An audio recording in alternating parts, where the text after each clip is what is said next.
Hi, hello, வணக்கம், வந்தனம், நமஸ்தே, நமஸ்கார். நான் தான் உங்கள் கிஷோரு. அதாவது இன்றைக்கி எதை பற்றி பேச போகிறோம் அப்படின்னா, இந்த தேவைக்காக யூஸ் பண்ணுவாங்க தெரியுமா? பச்சையாக தெரியும், பச்சையாக தெரியும். அதாவது வருவாங்க, வந்து வேணுங்கிறதெல்லாம் வாங்கிட்டு ஏதாவது தேவைன்னா இந்த மாதிரி இந்த மாதிரி இந்த மாதிரி இந்த மாதிரி எனக்கு பண்ணி தரியா?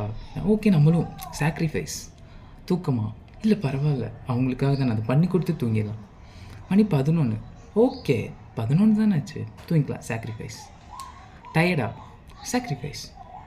கொஞ்ச நாள் எல்லாமே முடிஞ்சிச்சு, அவ்வளோதான். போயிடுவாங்க. அகைன் வருவாங்க. ஹே கிஷோர், சாப்பிட்டியா? நல்லா இருக்கியா? நீ இப்படிலாம் பேச மாட்டியே. ஓகே, இந்த மாதிரி ஒரு ரெஸ்யூம் ரெடி பண்ணணும். ஓகே ஃபைன், வாங்க. அப்போவும் அந்த முன்ன பண்ணதை மறந்துடுவோம், அவ்வளோதான். சரி, ஓகே, திருந்திட்டான் போல். No, never.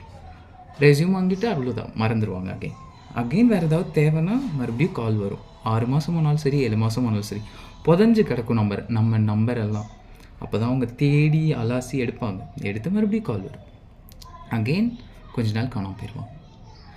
போய் தொலைஞ்சிட்டா அப்படியே தொலைஞ்சிட்டான்னு தான் விட்டுருவோம். ஓகே, யாராக இருந்தாலும் அதானே, எவ்வளோ க்ளோஸாக இருந்தால் அதெல்லாம் மேட்ரு இல்லை அவங்களுக்கு.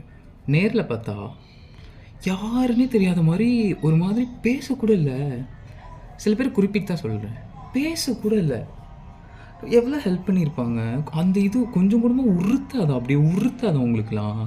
அவ்வளோ இரிட்டேட்டிங், அவ்வளோ கடுப்பாகுது இந்த மாதிரி ஆளுங்கள்லாம் பார்த்தாலே. நேரில் போய் பேசணும், பேசி விட்டு கிழிச்சு விட்றணும்னு ஆசை, பட் முடியல. என்னத்துக்கு? நம்ம உண்மையாக தான் இருந்திருக்கோம். ஸோ அவங்களோட இதை எதுக்கு?